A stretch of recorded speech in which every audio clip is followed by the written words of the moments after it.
रियासत भर में नवरोजा गणेश चतुर्थी त्यौहार का जुमे को बड़े जोश और खरोश के साथ आगाज हो गया। शहर में सैकड़ों मकामात पर गणेश मंडप सजाए गए और मूर्तियां बिठाई गई। हिंदुओं ने अपने अपने मकानात और दुकानात पर भी मूर्तियां बिठाते हुए पूजा की। खैरताबाद में जहां सबसे बड़ी 40 फीट ऊंची मूर्ति बिठाई गई, जहां पूजा करने वालों की बड़ी तवील कतारें देखी गई। तेलंगाना के गवर्नर टी सुंदरराजन और हरियाणा के गवर्नर बंडारू दत्तात्रेय पूजा करने वाली अहम शख्सियतों में शामिल थे। वाज़ेह है कि कोविड-19 के बहरान के चलते गुज़श्ता साल यहाँ पर सिर्फ 9 फीट की मूर्ति बिठाई गई थी। सिटी पुलिस ने अमरजद की बरकरारी के लिए शहर भर में वसी तर इंतजाम किए। हसास इलाकों में पिकेट्स कायम किए गए और पुलिस की पेट्रोलिंग में शिद्दत पैदा कर दी गई है। चीफ मिनिस्टर के चंद्रशेखर राव ने अपने बयान में आवाम को गणेश चतुर्थी की मुबारकबाद दी। ప్రార్థిస్తున్నాను।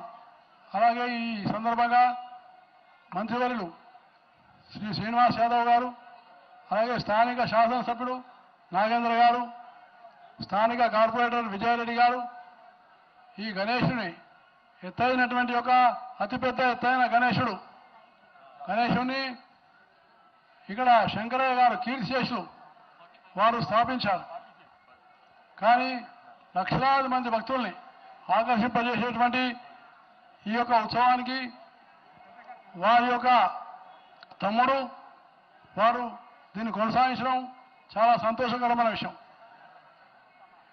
ఏ విఘ్నాలు లేకుండా తప్పకుండా ఇంకా భవిష్యత్తులో మంచి మత సామరస్యంతో అన్ని విధాలుగా భారతీయ సంస్కృతిని ఏ రకంగానైతే బాల గంగాధర్ తిలక్ అందరినీ సమైక్యపరిచి దేశ స్వాతంత్ర్యం కోసం పోరాటం చేసిండో ఆ విధంగానే మనం కూడా కులము మతము భాష అనేటువంటి దాన్నిటికీ అతీతంగా అందరము ఏకమై మత సామరస్యాన్ని కాపాడుకొని తెలంగాణను హైదరాబాద్ను ప్రత్యేకంగా అభివృద్ధి చేసుకొని మనము కరోనా ప్రభావంలో కూడా అందరం కూడా కరోనాకు ఉన్నటువంటి ఒక నియమాలను పాటిస్తూ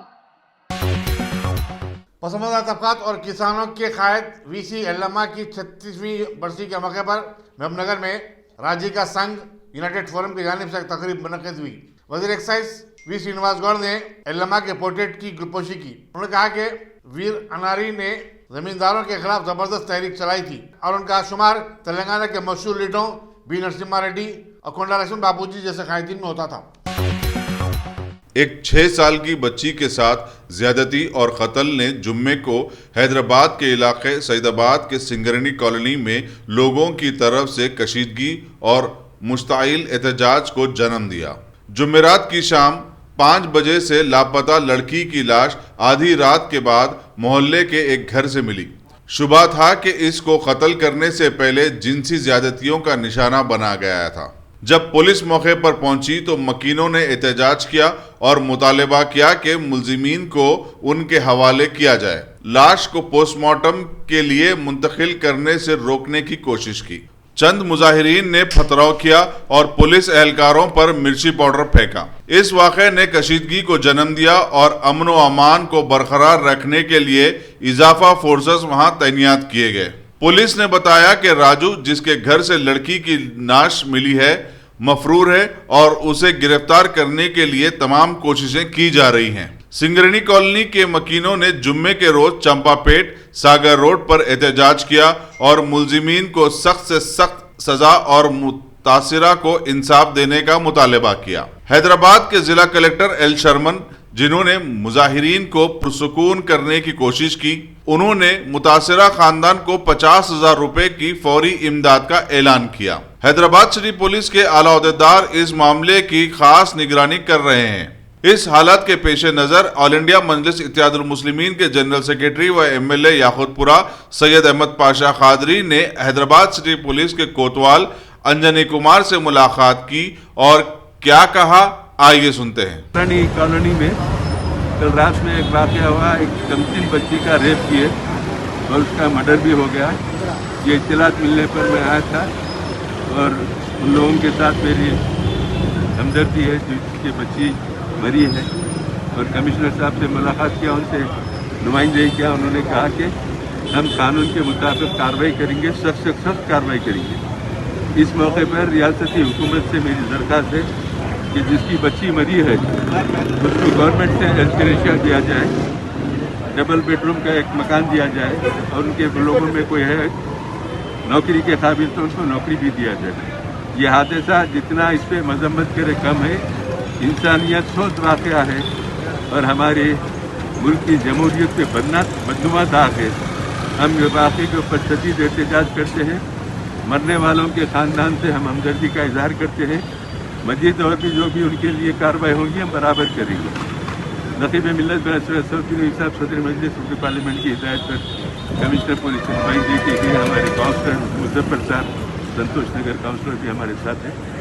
इंशाल्लाह बाद में हालात का जायजा लेके बात करेंगे। रिटायर्ड आईपीएस ऑफिसर और बहुजन समाज पार्टी के रियासती कोऑर्डिनेटर आरएस प्रवीण कुमार ने रियासती हुकूमत पर दलितों को दी गई अराजियात सनअतकारों के हवाले कर देने का इल्जाम आयद किया। एलबी नगर में पार्टी के इजलास आम से खिताब करते हुए उन्होंने कहा कि अगर दलितों को इंसाफ नहीं मिले तो वो प्रगति भवन में घुस पड़ेंगे। उन्होंने हर दलित को 3 एकड़ अराजी देने की मांग की। प्रवीण कुमार ने कहा कि अगर बहुजन समाज को इख्तियार मिले तो वो हर गांव में कॉर्पोरेट लेवल का एक स्कूल और कॉलेज कायम करेंगे। उन्होंने कहा कि दलितों और पिछड़े तबकात की अराजियात को छीन कर हुकूमत आलाजात के लोगों को दे रही है।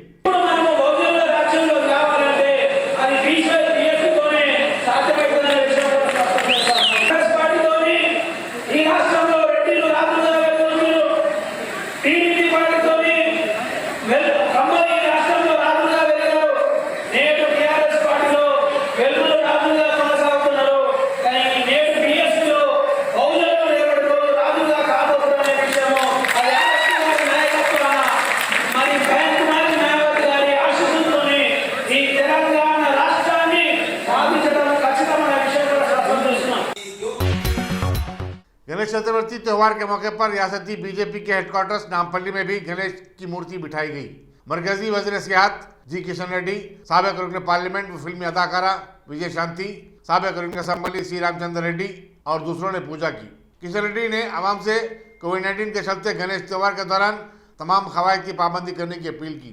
ఆర్థిక వ్యవస్థను దెబ్బతీయాలని, దేశంలో ఉపాధి అవకాశాలకు కొల్లగొట్టాలని అనేక రకాలుగా అంతర్జాతీయ శక్తులు ప్రయత్నం చేస్తున్నటువంటి నేపథ్యంలో విఘ్నేశ్వరుడు ఈ దేశాన్ని మరింత సమర్థవంతంగా ప్రపంచంలో భారతదేశాన్ని ఒక శక్తిశాలి దేశంగా తీర్చిదిద్దే విధంగా విఘ్నేశ్వరుడు మన ప్రియతమ ప్రధానమంత్రి నరేంద్ర మోడీ గారిని ఆశీర్వదించాలని, దేశంలో ఉన్నటువంటి అనేక సమస్యలను పరిష్కరించే శక్తి వారికి ఇవ్వాలని నేను విఘ్నేశ్వరుని మనందరి తరఫున ప్రార్థిస్తా ఉన్నాను। ఈరోజు దేశంలో అనేక సంక్షేమ కార్యక్రమాలు అమలు చేస్తూ ప్రపంచాన్ని పట్టి పీడిస్తున్నటువంటి కరోనా మహమ్మారి లాంటి సమస్యను కూడా సమర్థవంతంగా ఎదుర్కొని దానికి సంబంధించినటువంటి వ్యాక్సిన్ రూపకల్పన చేసి ఈరోజు దేశంలో ఉన్నటువంటి 138 కోట్ల మంది ప్రజలకు ఉచితంగా వ్యాక్సిన్ అందించేటువంటి కార్యక్రమం ఏదైతే నరేంద్ర మోడీ గారు చేపట్టారో ఆ కార్యక్రమాన్ని మరింత విజయవంతంగా దేశంలో ఏ ఒక్కరి ప్రజలు కూడా కరోనా కారణంగా ఇబ్బందులు పడకుండా అందరూ ప్రాణాలు కాపాడే విధంగా వ్యాక్సినేషన్ కార్యక్రమం విజయవంతంగా జరిగే విధంగా నరేంద్ర మోడీ గారికి శక్తిని ఇవ్వాలని కూడా విఘ్నేశ్వరుని సందర్భంగా ప్రార్థిస్తా ఉన్నాం। రానున్న రోజుల్లో తెలంగాణ రాష్ట్రంలో కూడా భారతీయ జనతా పార్టీ పటిష్టపరిచే విధంగా భారతీయ జనతా పార్టీ ఒక ప్రత్యామ్నాయ శక్తిగా రానున్న రోజుల్లో తెలంగాణలో ఎదిగే విధంగా కూడా విఘ్నేశ్వరుని బీజేపీ రాష్ట్ర కార్యాలయంలో జరిగినటువంటి వినాయక చవితి పూజ సందర్భంగా మరి తెలుగు ప్రజలందరినీ కూడా ఆశీర్వదించే విధంగా భారతీయ జనతా పార్టీ నాయకత్వాన్ని ఆశీర్వదించే విధంగా రాష్ట్ర అధ్యక్షులు చేపట్టినటువంటి పాదయాత్ర విజయవంతం జరిగే విధంగా ఆశీర్వదించాలని విఘ్నేశ్వరుని మేమందరం ప్రార్థించాం। बीजेपी रंगारेड्डी यूनिट के सदर एस रंगारेड्डी, साबिक एमपी बी नरसैया गौड़ और पसमानदा तबकात के सरकर्ता कायदीन ने एलबी नगर में किसानों के मुमताज लीडर चकला इल्लम्मा को पुरअसर खिराज अकीदत पेश किया और उनके मुजस्समे की गुलपोशी की। ఎంతో మంది పోరాడితే ఈ తెలంగాణను సాధించుకున్నాం.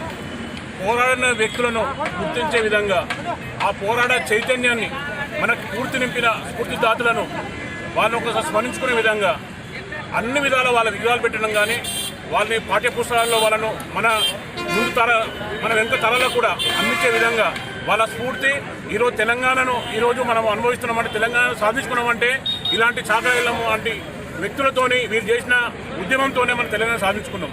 కానీ అప్పుడేమో తెలంగాణ సాధించుకోవడంలో కులాలకు మతాలకు అడ్డు లేకుండా అన్ని చిన్న పెద్ద అన్ని కులాల వారు అందరూ కలిసి సంఘటిత పోరాడుతూనే తెలంగాణ సాధించుకున్నాం. తెలంగాణ సాధించుకున్నాక ఈరోజు కేవలము మేమే ఓనర్లము మేమే పట్టదారులం అనే విధంగా कारवान के मजलिस उनके संबली कौसर मयुद्दीन ने मस्जिद उस्मानी गोलगुंडा के करीब रिसाला बाजार में NP2 पाइपलाइन की तंसीब के जारी काम का मायना किया। उन्होंने अहदेदारों को इस काम को जल्द से जल्द मुकम्मल करने की हिदायत दी। उनके हमरा मजलिसी कॉर्पोरेटर मोहम्मद नसीरुद्दीन और नुमाइंदा कॉर्पोरेटर हारून फरहान भी थे। वज़ीर-ए-आज़म नरेंद्र मोदी और चीफ मिनिस्टर उत्तर प्रदेश योगी आदित्यनाथ के खिलाफ नाजेबा रिमार्क्स के जरिए उत्तर प्रदेश में हालात को बिगाड़ने की कोशिश का इल्जाम आयद करते हुए पुलिस ने मजलिस सदर और रुकन पार्लियामेंट बैरिस्टर हसन अवैसी पर एक मुकदमा दर्ज किया है। सुप्रीटेंडेंट पुलिस बाराबंकी यमुना प्रसाद ने कहा कि बाराबंकी के थाने में दर्ज मुकदमे में उन पर मुख्तलिफ दफात के अलावा कोविड-19 कवायद की खिलाफ वर्जी और भारी भीड़ जमा करने से मुतालिक दफात भी लगाई गई हैं। सदर मजलिस ने जुमेरात को बाराबंकी में जलसियाम से खिताब करते हुए हुकूमत पर बाराबंकी की 100 साल खदीम मस्जिद को ढा देने का इल्जाम आयद किया था, जो कि हकीकत के बईद है। बैरिस्टर अवैसी इस तरह आवाम में मनाफरत फैलाना चाहते थे। सुप्रीम पुलिस ने कहा कि सदर मजलिस ने वज़ीर-ए-आज़म और चीफ मिनिस्टर के बारे में भी नाजेबा अल्फाज इस्तेमाल किए। इससे अवाम के जज्बात को शदीद तकलीफ पहुंची है। उन्होंने वज़ीर-ए-आज़म पर मुल्क को हिंदू राष्ट्र में तब्दील करने का इल्जाम आयद किया। हिंदू खवातीन की हालत का तस्करा करते हुए उन्होंने वज़ीर-ए-आज़म की बीवी यशोदा बहन का भी गैर जरूरी हवाला दिया और अवैसी ने कहा कि उनकी भाभी यशोदा बहन गुजरात में तन्हा जिंदगी गुजार रही है और उनका कोई पुरसान हाल नहीं है। वास्तविकता से बिल्कुल परे था। यह वक्तव्य देकर उन्होंने एक समुदाय विशेष को भड़काने का एवं सांप्रदायिक सौहार्द बिगाड़ने का कार्य किया है। इसी क्रम में माननीय प्रधानमंत्री भारत सरकार एवं माननीय मुख्यमंत्री उत्तर प्रदेश सरकार के विरुद्ध भी अभद्र भाषा का प्रयोग किया गया। इसलिए ओवैसी एवं आयोजक मंडल द्वारा आयोजन की शर्तों एवं कोविड-19 प्रोटोकॉल का उल्लंघन किया गया तथा सांप्रदायिक सौहार्द बिगाड़ने का प्रयास किया गया है। इसी क्रम में थाना कोतवाली क्षेत्र अंतर्गत मुकदमा दर्ज किया गया है। 732/21 धारा 153A 188 269 270। मुल्क के गरीब और तालीमी सहूलतों से महरूम बच्चों को तालीम देने का ई शिक्षा ने बेड़ा उठाया है। ई शिक्षा के मोहम्मद अली और गौतम सिन्हा ने एक प्रेस कॉन्फ्रेंस में बताया कि तेलंगाना के मुख्तलिफ अजला मिडसल मलकाजगिरी, निजामाबाद और सिरियापेट में उनका प्रोग्राम कामयाबी के साथ जारी है। उन्होंने बताया कि उनका मकसद हर एक को तालीम से आरास्ता करना है। आदाब, नमस्कार, सत श्री अकाल। मैं मोहम्मद अली ई शिक्षा से। जैसा कि आपको ई शिक्षा का नाम समझ में आता है, ये एजुकेशन रिलेटेड है, तालीम रिलेटेड है। हमारा आगाज़ हुआ था 10 साल पहले, जिसकी वजह से हम एजुकेशन तालीम पूरे भारत में पहुंचाने का हमारा गोल था और इसमें हम कामयाब रह चुके हैं। ई शिक्षा का मकसद है एजुकेशन फॉर ऑल, जिसमें हर बच्चा भारत का बोल सके कि हम पढ़ चुके हैं, हम पढ़ने वाले हैं, आगे बढ़ने वाले हैं। ई शिक्षा अब ये पैंडमिक के ज़रिए भी, जो पैंडमिक में जो नुकसान हुआ है, जिसकी वजह से बच्चों को तालीम में काफ़ी मुश्किलें आई हैं, इसकी वजह से ई शिक्षा ने हर स्टेट के साथ एक एक्सक्लूसिव प्रोग्राम स्टार्ट किया है। हमने तेलंगाना स्टेट के साथ तुलसी प्रोग्राम स्टार्ट किया है। इसमें हर लो लाइन एरियाज़, हर गवर्नमेंट स्कूल के बच्चे, हर अंडर प्रिविलेज बच्चों को free access, free platform provide करने का हमारा मकसद है, जो हम शुरू कर चुके हैं। और फिल वक्त हम हैदराबाद, मलकाजगिरी, मेडचल डिस्ट्रिक्ट, निज़ामाबाद, वरंगल और सूर्यापेट जगहों पे हम लोगों ने शुरू किया है। हम स्कूल्स, टीचर्स और बच्चों के लिए एक इस तरीके का प्लेटफॉर्म तैयार किया है कि जिसमें उनकी एजुकेशन में कोई रुकावटें ना आए और इसको बहुत मुश्किल चीज़ को हमने ना आसान तरीके से प्रोवाइड करने का हमारा जो मकसद था उसमें कामयाब हुए हैं। और इसके साथ ही साथ हमारा गोल ये है कि आगे चल के हम NEP गाइडलाइंस को इम्प्लीमेंट कर सकें इस स्टेट में और दूसरे स्टेट्स में। और दूसरे प्लेटफॉर्म जिस तरीके से प्रमोट कर रहे हैं आज, उसके बावजूद भी बच्चों को आज तालीम मिल नहीं रही है और इसकी वजह से सालों ख़राब हो गए हैं बच्चों के, टीचर्स के और स्कूल्स के भी। तो हमारी कोशिश यही रहेगी कि प्रोवाइड कर सकें एजुकेशन बहुत इनोवेटिव, इंटरैक्टिव तरीके से और फ्री मॉडल में हर बच्चों को हम रीच करने की हमारी कोशिश है। हमारे कोलीग गौतम सिन्हा साहब आगे बताएंगे कि किस तरीके से हम इसको इम्प्लीमेंट कर रहे हैं अलग अलग स्टेट्स और ज़िलों में। नहीं सर, यहाँ से अगर बच्चे आपसे जुड़ना चाहें तो उस किस तरीके? मरकजी वजीर शहरी हवाबाजी ज्योतिरादित्य सिन्हा हफ्ता 11 सितंबर को विकाराबाद में ड्रोन के जरिए दवाओं की मुंतकली की scheme medicine from the sky का इफ्तिताह करेंगे। दुनिया भर में पहली मरतबा ये प्रोग्राम तेलंगाना के जिले विकाराबाद से मुतारिफ करवाया जा रहा है। रियासती वज़ीर इंफॉर्मेशन टेक्नोलॉजी KT रामाराव भी इस मौके पर मौजूद रहेंगे। जिला कलेक्टर विकाराबाद के नकीला ने बताया कि इन ड्रोन के जरिए मवाजियात और सड़क की सहूलतों से महरूम इलाकों में वाक़ प्राइमरी हेल्थ सेंटर्स को हंगामी हालत में और कम से कम मुद्दत में वैक्सीन और दूसरी अद्वियात पहुंचाई जा सकेंगी। रियासत के बरतरफशुदा वज़ीर सेहत और BJP के लीडर ईटाला राजेंद्र ने कहा कि प्रगति भवन साजिशों और इख्तिदार के बेजा इस्तेमाल का अड्डा बन चुका है। BC वेलफेयर एसोसिएशन के सदर R कृष्णैया से मुलाकात के बाद मीडिया से बातचीत करते हुए राजेंद्र ने कहा कि TRS हुजूराबाद का ज़िमनी चुनाव जीतने के लिए पानी की तरह पैसा बहा रही है। वज़ीर फाइनेंस श्री हरीश राव अब कामकाज छोड़कर हुजूराबाद में ही कैंप किए हुए हैं। ईटाला राजेंद्र ने कहा कि TRS दूसरी जमातों के कायदीन को अपनी पार्टी में शामिल कर रही है और इन्हें डरा और धमका रही है। उन्होंने पसमानदा तबका से अपील की कि वो खौफजदा ना हो और TRS का डटकर मुकाबला करें। అప్పుడు నాకు ఆర్ కృష్ణయ్య గారు హాస్టల్ విద్యార్థుల సమస్యల కోసం కొట్టాడేటువంటి నాయకుడుగా ఉండే కొద్ది రోజుల్లోనే అందరం కలిసికట్టుగా హాస్టల్ విద్యార్థుల సమస్యల మీద అనేక సమరశీల పోరాటాలు నడిపిన వాళ్ళం మేము। తెలంగాణ ఉద్యమంలో 18 సంవత్సరాలు 18 సంవత్సరాలు ఆనాటి స్ఫూర్తితోటే మేము ఉద్యమంలో పాల్గొన్నాం। ఈరోజు కేసీఆర్ గారి ప్రభుత్వం ఈ రాష్ట్రంలో ప్రజాస్వామికమైనటువంటి సాంప్రదాయాలని పద్ధతులని స్క్రాప్ చేసి తుంగలు తొక్కి